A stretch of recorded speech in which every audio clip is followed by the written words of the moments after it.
My wife lied that our baby was stillborn. She secretly gave him to her infertile brother. It all started in my senior year of high school when I got to know Emily better. We were just classmates until we were assigned to work together on a big school project. The work required a lot of dedication, so we started meeting frequently after classes, sometimes at my house, other times at hers. In the beginning, our meetings were strictly related to the project.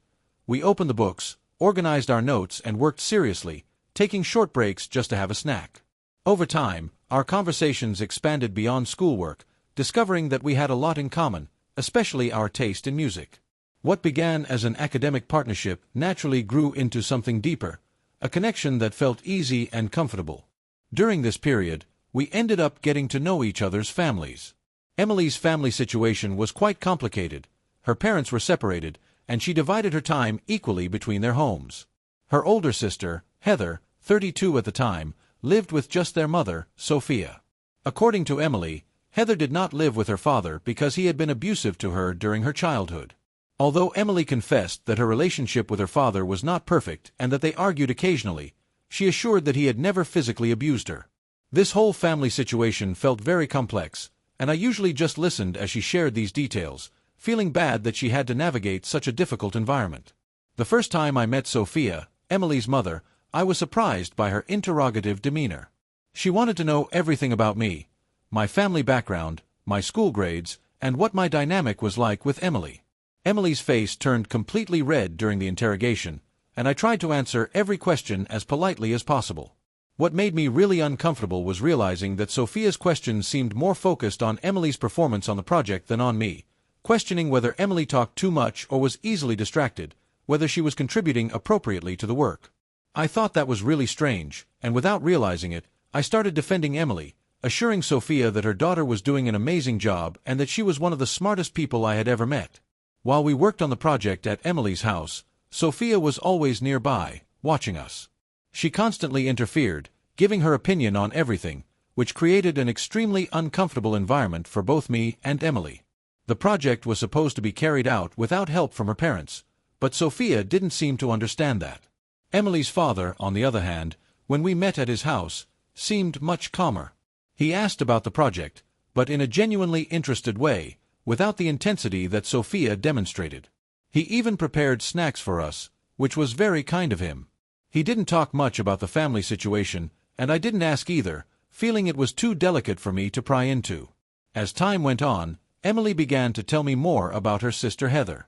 According to Emily, Heather always resented her, apparently because she believed Emily had a better relationship with her father, even though Emily insisted that her relationship with him was contentious. It felt like a classic case of sister rivalry, but much more intense. Emily described a pattern of behavior on Heather's part that was simply cruel, not just typical sibling teasing but actions deliberately calculated to hurt Emily. Heather constantly criticized Emily's clothes and hair, making derogatory comments day after day, the kind of thing that can really shake a person's self-esteem, especially when it comes from her own sister. Heather's actions went far beyond just offensive words. Emily told me about several pranks Heather played that were actually acts of cruelty. Emily was very afraid of the dark, something Heather knew very well, and used it against her. Heather used to lock Emily in the bathroom and turn off the lights just to scare her. This is not a joke, it is pure evil. I remember Emily telling me this while still visibly shaken even years later, which made me furious to imagine someone treating their own sister this way. Furthermore, Heather also damaged Emily's things. One birthday, Emily got some new clothes that she loved, and Heather, apparently out of jealousy, took scissors and cut them all to pieces, completely destroying Emily's favorite pieces. This isn't just jealousy, it's pure evil. One of the most memorable incidents Emily told me was about her hair. Emily had beautiful long blonde hair, which she really liked. One day, Heather mixed permanent dye into Emily's shampoo. Emily only realized it when it was too late. Her hair was ruined and she had to cut it all short. Emily told me this story with tears in her eyes, and it made me deeply sad. All of these incidents painted a clear picture of what Heather was like, and it was clear, even then, that she was going to be a huge problem in Emily's life and, by extension, mine as well. I could see how much this hurt Emily, and it sparked a strong desire in me to protect her. As Emily and I spent more time together, working on the project and just hanging out, We began to realize that we liked each other in a deeper way. It wasn't something sudden or dramatic, it was more of a gradual realization that we had a special connection. It was natural, as if we were destined to be together. However, as soon as we acknowledged our feelings, Emily became extremely scared. She was terrified of Heather and Sophia finding out about us. She knew they wouldn't approve and feared what they might do. So we started hiding our relationship, which was exhausting and extremely stressful. Emily didn't text me when she was at her mom's house, afraid that Sophia would see. She deleted all of our conversations every night, just in case. We couldn't hold hands in public or do anything that couples normally do, because she was always worried that someone would see us and tell her mom or sister. The specific fear that Heather would find out was ever present, hanging over us like a dark cloud. This situation continued for a while, and I started to get really frustrated. I understood Emily's fear, but it felt like we were allowing Heather and Sophia to control our lives. So I finally gave Emily an ultimatum. It was prom time, and I told her we needed to go together, openly as a couple, or we would have to break up. I couldn't stand hiding any longer. Emily went into despair when I said that, started crying and told me how scared she was. She said that Heather and Sophia had a way of ruining everything good in her life, and she worried that they would destroy our relationship too. Despite her fear, Emily agreed to go to the dance with me, but the situation continued to worry us. As expected, Heather eventually found out about us. I don't remember exactly how, but she found out and had a real fit. Emily told me that Heather yelled at her, telling her to break up with me. She said all sorts of horrible things, like that Emily wasn't good enough for me and that I would eventually break up with her anyway. Mean, calculated insults to make Emily feel insecure and worthless. Even though Emily and I stayed together, Heather's words really affected Emily for a long time. She was constantly worried that I was going to leave her, she questioned everything, and it was clear that Heather's attack had really shaken her confidence. It was a constant battle to reassure her, and it was frustrating to see how much damage Heather had caused with her cruel words alone. It wasn't just that Heather didn't like seeing Emily in a relationship. She specifically didn't like me. Heather and I never got along. Not for a minute. She resented me for dating Emily and made that very clear whenever I was at their house. Heather called me names like loser and idiot, random insults thrown my way. It was childish, but also constant, and if Emily and I were trying to spend time together, Heather would make sure to interrupt.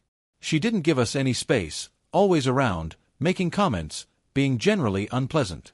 It was obvious that she was trying to make me uncomfortable and create a rift between Emily and me with this unbearable behavior. Because of this, and also due to Sophia's constant scrutiny, Emily and I began spending almost all of our time at my house. My family was welcoming and normal, and we could really relax and be ourselves. My mother absolutely adored Emily, always joked that she wanted a daughter, and treated Emily as if she were her own. Emily began having dinner with us regularly and became a constant presence in our home. My brother, who usually ignored everyone, even started treating Emily like his own sister, teasing her in a friendly way, like brothers do. My father, whenever he was home on breaks from military service, made a point of being kind to Emily. There was a bakery that Emily loved, famous for its strawberry pies, and my dad always brought her one when he could, just because he knew she liked it. Sometimes Emily would even sleep over, especially if it was late at night and we were working on schoolwork or just talking. My parents didn't care, they were completely understanding. This, of course, did not please Sophia at all. Emily's frequent stays at my house triggered a huge argument. Sophia was furious that Emily was away from home so much and blamed me for it. She began berating Emily, insulting her, saying that she was neglecting her family and that I was a bad influence. Sophia then ordered Emily to break up with me, demanding it as if it were her obligation to obey. It was the first time Emily had really faced her mother, at least to this intensity. She refused to break up with me, which led to a huge fight. Sophia, in her anger, searched Emily's cell phone and found our messages. It was a complete invasion of privacy. She then broke Emily's cell phone, simply smashing it in a fit of rage. And it didn't stop there. Sophia entered Emily's room and turned it upside down, throwing things everywhere, making a huge mess. She even threatened to take Emily's bedroom door off its hinges, just to remove any sense of privacy and security. Heather, of course, made things even worse during the fight, starting to accuse Emily of doing things to me, insinuating that we were being sexually active, and even suggesting that she might get pregnant. It was a disgusting and completely unfounded accusation, designed to embarrass Emily and further fuel Sophia's anger. The whole situation escalated so much that Emily's father had to go get her. He was actually spending time with another woman at the time, which was a completely different matter, but he went to Sophia's house to pick up Emily. He helped Emily pack some of her clothes and books as she was moving into his house, at least temporarily. After that big fight and Emily moving in with her dad, things got a little better for her, at least compared to living with Sophia and Heather. Emily's father was calm and allowed us to continue our relationship, which was a relief. He set a 7 p.m. curfew for Emily, which was a little strict, but it was better than nothing and certainly better than Sophia trying to break us up. He had no problem with Emily spending time at my house, which was a stark contrast to Sophia's constant accusations and suspicions. In fact, my mother sometimes sent pies with Emily to give to her father, a kind gesture that he seemed to appreciate. Then it came time to decide about college, and Sophia, as expected, tried to interfere again. She wanted Emily to go to a college close to home so she could continue seeing Emily regularly. It was clearly another attempt to control Emily, even as she was becoming an independent adult. I talked to Emily a lot about this, saying that she shouldn't let Sophia dictate her future and that we needed to get as far away from her as possible. I genuinely felt that Sophia's influence was toxic and that Emily needed space to be herself, free from this constant pressure and manipulation. Emily agreed, and we both applied to the same university, which was a long way from home. We were accepted, and even better, Emily qualified for a scholarship, which was amazing. College life was a huge improvement for both of us. We had a lot more freedom, we could go out, spend time with friends, go to some parties, just be normal college students, without constantly worrying about Sophia's rules and judgments. We worked hard, focused on our studies, but we also had fun and tried new things, enjoying this new phase of our lives together. My parents visited us whenever they could and were always very supportive, encouraging us in our academic journey and in our relationships. Emily's father kept in regular contact with her, which was good, showing that he cared about her well-being even from a distance. Most importantly, Emily started making new friends and really coming out of her shell, becoming more confident and assertive. She seemed much happier and more relaxed, as if a weight had been lifted from her shoulders now that she was away from Sophia and Heather's constant influence. But Sophia couldn't just leave things alone and allow Emily to live her life. She came to visit us during our freshman year, and it was stressful for Emily from the moment Sophia announced her visit. Emily was tense the entire time, anticipating what Sophia would say or do, knowing it would unsettle her. As expected, Sophia did not disappoint in her negative attitudes. She started by mocking Emily's college choice, saying it wasn't good enough. Afterwards, he criticized Emily's clothes, simply teasing her appearance gratuitously. She made a comment about how Emily had changed and was no longer the respectful daughter she had raised, as if Emily's independence and happiness were some kind of rebellion or betrayal. Then Sophia started bragging about Heather, saying that she had recently married a man who was perfect for her. This was news to Emily, who didn't even know Heather was engaged. Sophia went on and on about how wonderful this man was and how he could give Heather everything she ever wanted. She even made a point of comparing him to me, saying he was much better and more successful, a clear attempt to belittle me and make Emily question her choices. At this point, Emily and Heather hadn't spoken in a long time, which made it even stranger for Sophia to bring up this topic, clearly with the intention of hurting Emily or creating a feeling of inadequacy in her. The whole visit was a disaster, an unpleasant reminder of everything we were trying to leave behind. After Sophia left, Emily was sad for days. It was as if all the progress she had made in college, all the happiness she had found, was being clouded by Sophia's negativity. It was a blunt reminder that even though she was away at college, Sophia's influence was still a major factor in Emily's life, and was still causing her psychological damage with her constant criticism and manipulative way of communicating, especially in using Heather as a tool to get to Emily. Things took a more serious turn in our third year of college when Emily became pregnant. She had been feeling sick in the mornings for about a week, and then noticed that her period was late. We bought a pregnancy test and the result was positive. At first, we were both ecstatic. It was a surprise, definitely, but we were happy. We were in love, and the idea of starting a family together, even though it was sooner than we had planned, felt right. I was ready to take on the responsibility of being a father and support Emily and the baby in whatever they needed. We started going to ultrasounds together, and the doctor said everything looked healthy and normal. It felt like a new chapter was beginning in our lives, one full of hope and new possibilities for our future as a family. I told my parents about the pregnancy and, although initially shocked, they were soon overjoyed with the news. My father, despite his disciplined military background, was always emotional and sensitive, and told me that I had nothing to fear, that they would support us in everything. My mother was already planning how she could help Emily and the baby, offering to do whatever was needed. It was exactly the kind of support we needed at that moment, knowing that we had people by our side, ready to help us navigate this new phase of our lives. Emily, of course, also needed to tell her parents about the pregnancy, and that was the part one dreaded the most. Knowing Sophia and Heather, I was genuinely concerned for Emily's safety, knowing how violent they could be in their reactions, but I also knew it was a necessary conversation. She couldn't hide the pregnancy forever. I encouraged Emily to talk to her parents, even though I was worried about what their reaction would be. She decided that she wanted to go to her father's house first and then call Sophia to arrange a meeting. She insisted on going alone, which made me extremely nervous, but I understood that she wanted to deal with the situation her way. Emily texted me regularly until she got to her dad's house, just to tell me she was okay. That was the last time I heard from her for a while. For 2 weeks, Emily didn't answer my calls or respond to my messages. It was total silence. I was going crazy with worry, having no idea what was happening, feeling terribly afraid that something serious had happened to her or our baby. Finally, she called me, but it wasn't the call I expected. Emily told me that she was dropping out of college, that her mother was actually okay with the pregnancy, which was a shock, but that Sophia had insisted that Emily needed to take a break from studying to be a good mother. According to Emily, Sophia said the baby could be affected by her constantly moving around campus, going to classes, and all the stress of college life. It sounded ridiculous to me, completely baseless. Emily told me that she could always go back to college the following year, that it wasn't a big deal. She mentioned that her parents had agreed to help her with her college tuition, so she didn't have to worry about money. She also said she was worried about people talking behind her back, judging her for being pregnant and still in college. I immediately realized that something was very wrong. I reminded Emily about her scholarship.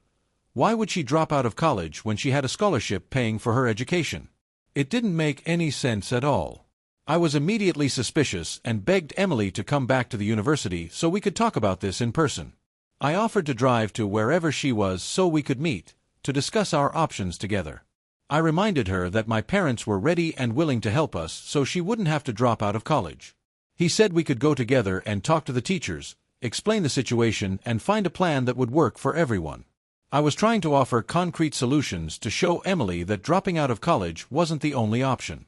I had a strong feeling that Emily was being manipulated, that Sophia and Heather were behind this, using some kind of emotional blackmail to convince her to make this radical decision. Emily declined all of my offers, continuing to assure me that she was safe, that everything was fine, and that she would be returning to college very soon. It was all so vague and unconvincing. She just kept repeating that she needed to do this for the baby's sake, as if she was reciting something that had been told to her countless times. I even brought up Sophia's past behavior, telling Emily that I didn't think it was a good idea for Sophia to take care of the baby, considering how she had treated Emily throughout high school. I reminded her how much time Emily had spent at my house just to escape Sophia's constant criticism and control. This led to an argument, with Emily arguing that I was being too hard on her mother, that Sophia had changed. It was classic manipulation, Emily defending her attacker. She told me that they would make the decision about who would care for the baby after the child was born, simply postponing the issue to avoid confrontation at that time. After that call, months passed. Emily and I talked on the phone whenever we could, but it was clearly limited and controlled. I was sure that Sophia and Heather were monitoring Emily's communications, allowing only brief, superficial conversations. Emily excitedly told me how Heather was going with her to her ultrasound appointments and how Sophia was giving her foot massages, as if these small kindnesses made up for all the previous psychological abuse. Whenever I had a break from college, I would drive to see Emily. Sophia hated these visits, constantly blaming me for Emily's pregnancy, as if everything was solely my fault. I took all of Sophia's verbal abuse because, honestly, I felt guilty. I felt responsible for getting Emily pregnant, even though we both initially wanted the baby. Sophia's words were affecting me, making me question my own actions and decisions. It was even worse when I tried to interact with Emily and the baby. Every time I wanted to touch Emily's belly or talk to the baby, Sophia or Heather would interrupt. They said it was weird and that I shouldn't be so attached, like I was doing something inappropriate by trying to connect with my own child in the womb. It was as if they were deliberately trying to prevent me from bonding with my child by controlling every aspect of the pregnancy, and I felt completely powerless over the situation, not knowing how to stop them from controlling everything. Then another big issue arose: the birth plan. Emily told me that her mother and sister were convincing her to have a home birth with a doula present instead of going to the hospital. This immediately set off an alert in my mind. I started researching home births, and while I understand that some people choose this option, I was concerned about possible complications. What if something went wrong during the birth? I would feel much safer with the idea of Emily giving birth in a hospital, with doctors and nurses and all the necessary medical equipment readily available. I firmly told Emily that I was against the idea of a home birth, explaining my concerns, saying that I was worried about her and the baby's safety. It seemed like yet another way for Sophia and Heather to control the situation, keeping Emily isolated and away from any outside influences that might question her actions or intentions. But Emily began to resist my arguments. She said she had met the doula and was actually considering a home birth. According to Emily, the doula seemed friendly and knowledgeable, and it would be a more natural and comfortable experience. It was clear that Sophia and Heather had influenced her decision, manipulating her into accepting this dangerous idea. It was frustrating and scary because I felt like I was losing control of a situation that directly involved my son and the woman I loved. I just wanted them to be safe, and I wanted to do everything I could to make sure it was a safe birth. Then the day came when Emily went into labor. It was at the worst possible time. I was in the middle of finals and my phone was on silent, as required during exams. I had no idea what was going on. When I finally turned on my phone, I saw 8 missed calls from Emily and one short, terrifying text message: "Come over immediately." My heart sank. I knew something was terribly wrong. I tried calling Emily back, but Heather answered the phone, which in itself was a bad sign. Heather just said that Emily was fine, but that I needed to get over there right away. She didn't give me any more information, just insisted that I needed to get there as quickly as possible. I didn't even think twice. I grabbed my keys and got in the car. It was a 5-hour drive to Emily's dad's house, and I drove straight, exceeding the speed limit the entire time. I was in complete panic, not knowing what I would find when I arrived. When I finally arrived, Sophia and her ex-husband, Emily's father, opened the door. Their faces were somber. They didn't even need to say anything. I could see in his eyes that something terrible had happened, something that would change our lives forever. I ran inside and found Emily in her room, curled up on the bed, crying uncontrollably. I ran to her and hugged her, trying to comfort her, but I also needed to know what was happening. I kept asking what had happened, what was wrong.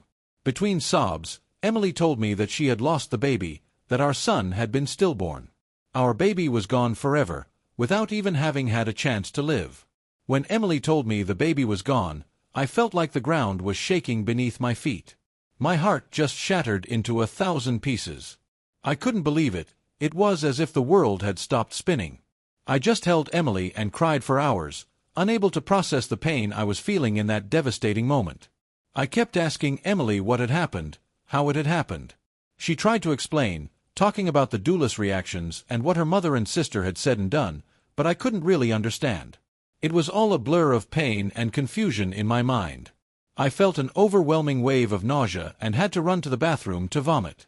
It was simply too much to process all at once, an emotional blow that left me completely destroyed. After a while, I called my parents. I needed them in that moment of desperation. I told them what had happened and they immediately said they would come and get me. They were as devastated as I was. When they arrived, my mother simply hugged me and we cried together, sharing that immense pain that consumed us inside. My father hugged Emily too, assuring her that they were there for both of us, no matter what, that we were not alone in this tragedy.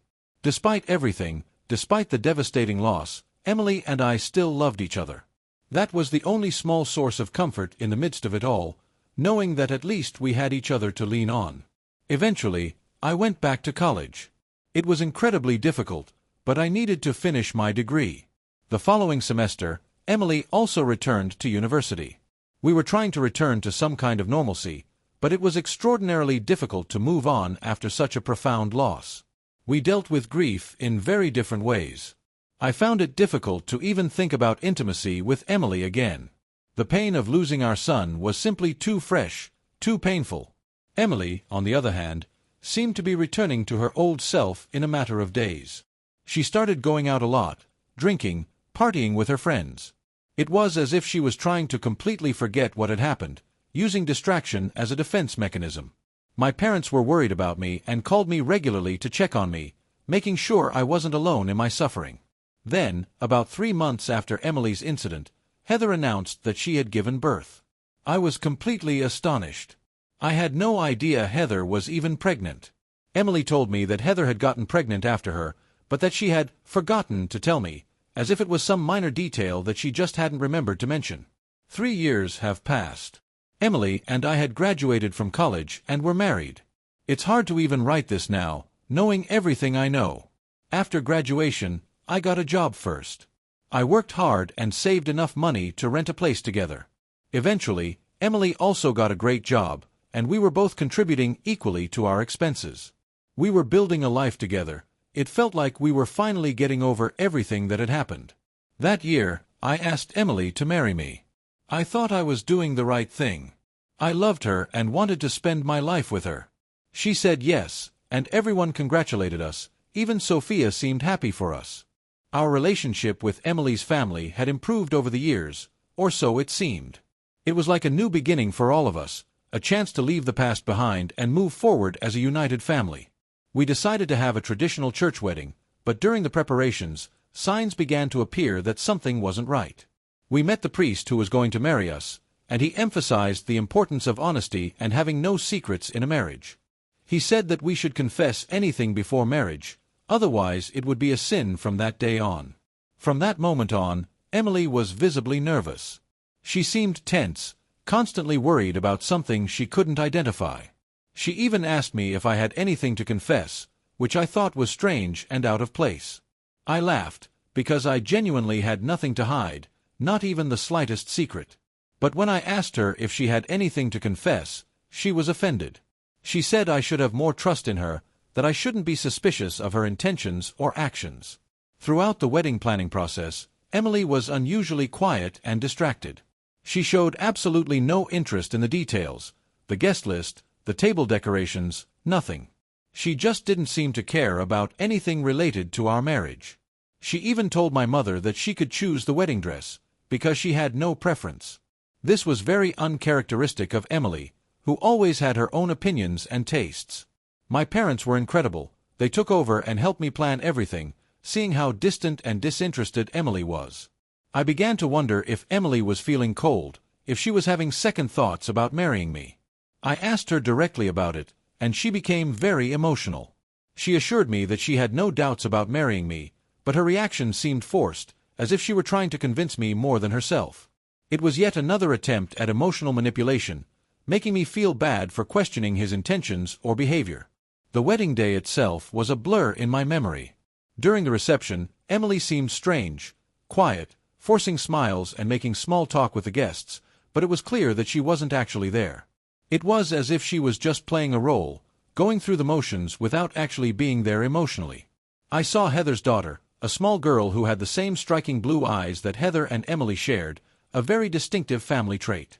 Seeing her brought back all the pain and grief of losing our son. It was a reminder of what I thought had happened, of what had been taken from us, and it made me feel incredibly emotional, bringing up feelings I had tried to suppress during those years. Heather quickly congratulated me, but soon ran with her daughter away, saying she needed to get her something to eat and circulate among the other guests. It seemed like she was avoiding any real conversation with me, which I thought was strange, but I didn't think much of it at the time. Later, I saw Emily arguing with Sophia in hushed tones. They were apart, talking privately, but I could tell from their body language that it was a tense and serious conversation. I couldn't hear what they were saying, but it was yet another sign that something was very wrong, that there was something going on behind the scenes that I was completely unaware of. The honeymoon was where everything finally came to a head, revealing the shocking truth that would change my life forever. Emily remained sad and distant throughout our trip. Finally, I told her that she needed to tell me what was going on, What was on her mind and bothering her so much? She tried to avoid the question, change the subject, but I didn't let her. I told her how suspicious her behavior had been, how strange she had been acting since we met with the priest to plan the wedding. I said she could tell me anything, because if she didn't, I would just think the worst. I was pushing her, yes, but I felt like I had no choice, that I needed to know the truth so we could move forward, whatever that truth was. Emily laughed and said that I couldn't even imagine what she had done, the size of the lie she had constructed. I insisted, saying that we could face anything together, that we were a team, a couple that would overcome any obstacle. It was my last attempt to try to save the situation, to give her a chance to be honest with me. Then Emily finally confessed. He took a deep breath and, with tears streaming down his face, he told me everything, the devastating truth that he had hidden for so long. She said she didn't want to start our marriage off on the wrong foot. She said she had been lying and that the lie was eating her up inside. She knew what she was about to say could be unforgivable. She told me she never lost our baby. She gave our daughter to Heather. He explained that Heather and her husband had been trying to have a baby, but Heather was infertile. When Heather found out Emily was pregnant, she was ecstatic and immediately began pressuring Emily to give her the baby. Sophia, who had initially been so against the pregnancy, suddenly changed her mind and supported Heather's plan. They pushed Emily relentlessly, saying it was the best option for everyone. When Emily refused, things got worse. Her mother and sister yelled at her, calling her stupid and selfish, stating that Heather could give the child a better life. Heather argued that it didn't matter who raised the child, as the baby would be part of the family anyway. They completely disregarded Emily's rights as a mother, treating her as if her opinion had no value in this important decision. Emily continued to refuse. She even considered running away, but they took her phone, isolating her from me and any outside support. Even Emily's father got involved, threatening to kick her out of the house while she was pregnant. For some reason, her mother kept saying that giving the baby to Heather was no big deal and that it would make them love Emily more. It was a constant barrage of emotional manipulation and pressure until Emily finally gave in, destroying our lives in the process. I felt a sudden, intense wave of revulsion. I couldn't even look at her. I simply left the room, leaving her there crying. I couldn't be close to her, I couldn't breathe, feeling completely betrayed and devastated by the revelation I had just heard. It's been a few months since then, and now I'm fighting in court for custody of my daughter, Amber, who is 4 years old and has spent her entire life living a lie, just like me. The judge ordered a paternity test, which confirmed what I already knew. I am Amber's biological father. The judge granted me full custody, and legal action was taken against Heather and Emily. Both were arrested, and the court ruled that Ruby and Emily's father must undergo mandatory counseling. When Amber arrived to live with my parents and me, I cried and hugged her for hours. She looked confused, which was understandable. She didn't know me, not really. The first few weeks were difficult. Amber missed her mommy Heather, but we are seeing a therapist, both Amber and I, to help us navigate this complicated and painful transition. I look forward to building a healthy relationship with my daughter and finally being the father I never had the chance to be. We've reached the point where I can say this journey has completely transformed my life. Discovering that my daughter was alive after years of believing in her death was like being reborn into a new reality. Painful, but also full of possibilities. Every day with Amber is a gift I never thought I'd have. Every smile from her is a reminder that even in the darkest situations, the truth eventually comes out. Have you ever stopped to think about how many essential truths are being hidden from you right now? How many people in your life could be keeping secrets that could change everything you believe to be real? The story I shared today isn't just about family betrayal or a stolen baby. It's about how our lives can be completely redirected when we finally face the truths that have been buried. What would you do if you discovered that something fundamental in your reality was built on lies? Would you have the courage to tear everything down and rebuild from scratch? Because that's exactly what we need to do when the truth finally emerges. Demolish the false structures and build new foundations, this time founded on honesty. The journey of getting my daughter back and rebuilding our relationship has taught me that it is never too late to fight for what is rightfully yours. It's never too late to confront those who stole your happiness and demand justice. Your life is passing by as you accept situations that deep down you know need to change. This is your chance to reflect. What are you accepting today that deserves to be confronted? What uncomfortable truth have you been avoiding that, once faced, could unlock your full potential? The time to act is now. Don't wait 4 years like I did. Don't allow others to control your destiny when you have the power to change it with your own hands. If this story touched you in any way, if you identified with the fight for justice or the search for truth, don't let this reflection end here. Subscribe to the channel, turn on notifications, and join a community of people who are determined to live authentically and courageously. Share your own story of overcoming in the comments, or tell us which part of this journey resonated most with you. Remember, the truth, no matter how painful it may be, will always be the path to freedom. And it is in freedom that we find our true strength to start over.